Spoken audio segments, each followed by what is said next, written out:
Brasil mesmo. Não, na página do Ministério.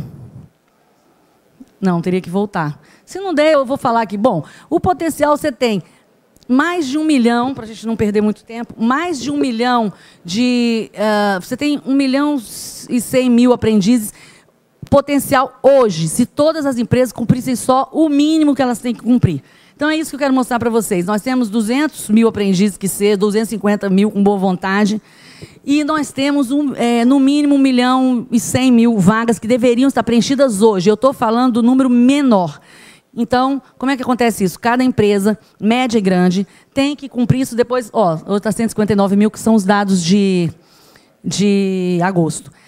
Cada empresa, grande e média empresa, tem a obrigação de contratar 5% do seu número de empregados, descontados alguns casos, como aprendizes, né? Então, se todo mundo fizer isso, só o mínimo, a gente teria 1.100.000 aprendizes hoje contratados. Então, o número está muito, muito aquém, e é isso que a gente tem que trabalhar. Agora, imagine que todas as pequenas empresas podem cumprir a aprendizagem, porque elas não são obrigadas, né? Obviamente, não recolhem diretamente, não são obrigadas, mas podem, precisam de mão de obra qualificada. Podemos criar alternativas para essa questão das pequenas empresas, para baratear o custo da aprendizagem para elas, e isso não está computado. Outra coisa, a administração direta também pode cumprir, mas não está regulamentado. Então, nós estamos com um projeto de lei para essa regulamentação. Então, hoje o que acontece? A Câmara dos Deputados tem aprendiz, o Ministério da Previdência tem, muitas prefeituras têm, mas não está regulamentado. A gente está querendo regulamentar, uma regulamentação especial, porque é a administração direta, mais delicado ainda do que a empresa pública. Então, isso já está...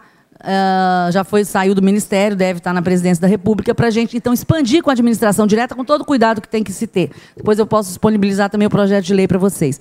Então, imagina que a administração direta pode cumprir, vai aumentar muito aí, em torno de 400.000 vagas, as pequenas empresas e as empresas que passarem a achar que a aprendizagem vale a pena, porque hoje é um custo apenas, elas recolhem lá para o S, não tem vaga, ou ela não cumpre, paga multa, ou ela matricula num curso que não tem nada a ver com o que ela precisa, que é o principal, então todo mundo é assistente administrativo e tal, e a mínima parte consegue matricular e entender que ali é um investimento, que ali ela vai pagar um salário mínimo hora, mas vai ter um aprendiz qualificado para depois ser efetivado, se interessar, ou, enfim, entrar de qualquer forma, além da sua... para além do seu benefício direto, para a própria cadeia de fornecedores, para a sua... Enfim, né, para o desenvolvimento social e econômico que todo mundo precisa alcançar. Todo mundo, de alguma forma ou de outra, pelo menos o econômico, a gente sabe que todo mundo vai ter interesse, as empresas vão ter interesse. E eu acredito que muitas também tenham no desenvolvimento social. Então, o que a gente precisa transformar o quadro? Você pode voltar para a apresentação, por favor? Chegar a valorizar a aprendizagem dessa forma. Como é que a gente faz isso? Com um curso de qualidade, que aí eu tenho certeza que eu estou no lugar certo para falar. Né? Além dos cursos do Sistema S, que a gente sabe que tem cursos muito bons, mas um número pífio de matrículas de aprendizagem muito, muito pequeno, que não atende de forma alguma, né? Então não vai alcançar. Não tem a questão da interiorização da aprendizagem. Então, na cidade interior, o aprendiz, você tem ali grandes empresas, mas o aprendiz não tem, se não tem o Sistema S, se não tem uma entidade qualificada, ele não vai ser aprendiz. O Ministério do Trabalho pode ficar multando eternamente aquela empresa e nada resolve. Como o Ministério Público do Trabalho, que também atua após a atuação do Ministério do Trabalho. Então, o que acontece? O resumo da situação a gente precisa... Deixa eu ver. Não vou entrar nisso aqui, porque eu acho que senão a gente não vai poder ter tempo para... Esse é o cadastro. Nós precisamos de mais escolas, precisamos da rede, na verdade, da rede de escolas técnicas, desenvolvendo aprendizagem. Precisamos fazer essa articulação para a gente resolver... Quer dizer, só aprendizagem de formação inicial? Não. Pode ser aprendizagem de nível técnico também, porque isso nós estamos com a portaria aqui, que é exatamente para disciplinar a oferta de curso de aprendizagem profissional em nível técnico de ensino, porque se a empresa pode, quer dizer, nós temos o aprendiz até 24 anos, ele tem que estar estudando se não tiver concluído o ensino médio. A empresa pode selecionar o aprendiz. Obviamente, nós não podemos cercear o direito da empresa de querer um aprendiz cursando o nível técnico. O custo é da empresa, né? Agora, também, claro, precisamos, não podemos esquecer lá da formação inicial e continuada e pensar em fazer isso realmente uma entrada nas escolas técnicas para que depois eles concorram aos cursos técnicos e passem pelos exames seletivos. Enfim, esses detalhes, eu não tenho pronto, a gente não tem pronto, eu tenho conversado com a professora Cristiane, que está aqui, vice-reitora, né, pró-reitora de ensino, desculpa, do Distrito Federal, Brasília. Conversei com o professor Luiz Edmundo, do Rio de Janeiro, e com o professor Cláudio, no Ceará, com alguns que eu tive oportunidade. Então, isso aí nós estamos vendo, e aí, claro, vocês vão ter oportunidade de discutir como seria feito, né?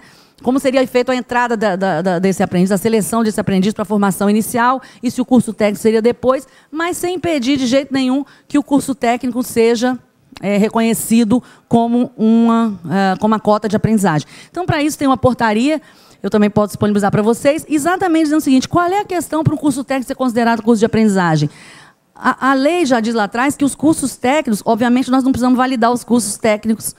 Os cursos técnicos já estão validados. A única coisa que o Ministério do Trabalho precisa, isso é importante, é que nós possamos adaptá-lo à aprendizagem. O que seria adaptá-lo? Na verdade, definir as atividades práticas que o aprendiz pode fazer na empresa. Porque qual é a questão da gente ter isso muito claro? Foi um avanço a criação do Cadastro Nacional. Quem quiser pegar a apresentação, eu até coloquei algumas coisas do cadastro que já tá no ar. Esse cadastro, que hoje o Sistema S ainda não se cadastra, apenas as entidades, serve exatamente para elevar a qualidade, para a gente ter um controle da qualidade, para valorizar a aprendizagem em si, valorizar o investimento do empregador, né? Então, a gente colocou diretrizes, e essas diretrizes incluem conteúdos e etc., mas a gente está desenhando o mapa da aprendizagem no país com esse cadastro. No caso do curso técnico, vocês têm o sistema, o SISTEC, né, que é o sistema de vocês, que já está sendo desenvolvido pelo MEC, e nós já também conversamos com o professor Alessio, com o professor André, no sentido da gente ler esses dados. Obviamente, ninguém vai fazer ninguém cadastrar de novo. O que a gente quer é só que os cursos sejam adaptados para evitar para facilitar a fiscalização e a interpretação errada da própria fiscalização, que não é só do Ministério do Trabalho, é do Ministério Público. Porque quando a fiscalização vai lá, ela não entende nada de educação, nem de formação, nem de nada. Ela quer saber se o aprendiz está contratado, e quer saber o que está previsto no programa, se ele está fazendo o que está previsto. Né? E como a gente tem aprendizagem também de nível de formação inicial, é muito importante isso. Então, quer dizer, você tem aprendiz que é atendente de agência bancária, então ele não pode estar no caixa, ele não pode fazer um serviço externo de office boy. Aquele aprendiz não pode. Agora, se tiver no programa, ele pode fazer tudo que está lá, todas as atividades que estão lá. Então, a adaptação é isso. Nós queremos que as escolas técnicas desenvolvam os programas de aprendizagem e deixem as atividades práticas estejam claras ali para facilitar a fiscalização.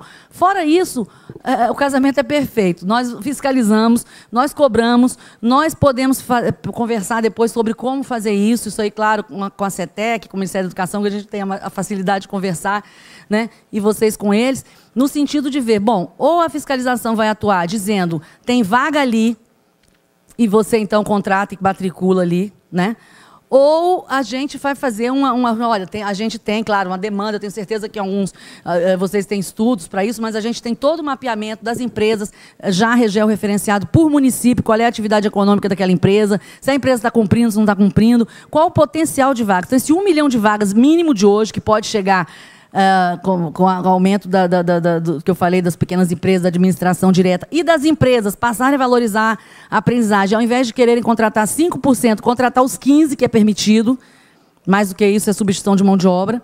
Então, nós podemos realmente ter um potencial enorme disso, 2 milhões, 2 milhões e meio, é verdade. De acordo com o mercado de trabalho formal, como ele vai crescendo, você pode aumentar a aprendizagem.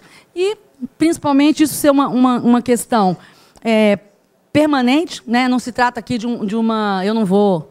Eu sei que o tempo está esgotando, né? Já são... Eu não vou entrar em detalhe, mas nós precisamos... Essa política de aprendizagem é exatamente aproveitar esse potencial de oportunidade de trabalho formal para a juventude, integrar com as políticas de educação, desenvolvimento e de juventude também, parâmetros curriculares, que é a portaria para educação de nível técnico do MEC, inclusão dos grupos mais vulneráveis por meio de acordos de cooperação técnica, isso é uma coisa do Ministério. Isso é uma questão que a gente faz quando é possível com empresa privada, enfim, né?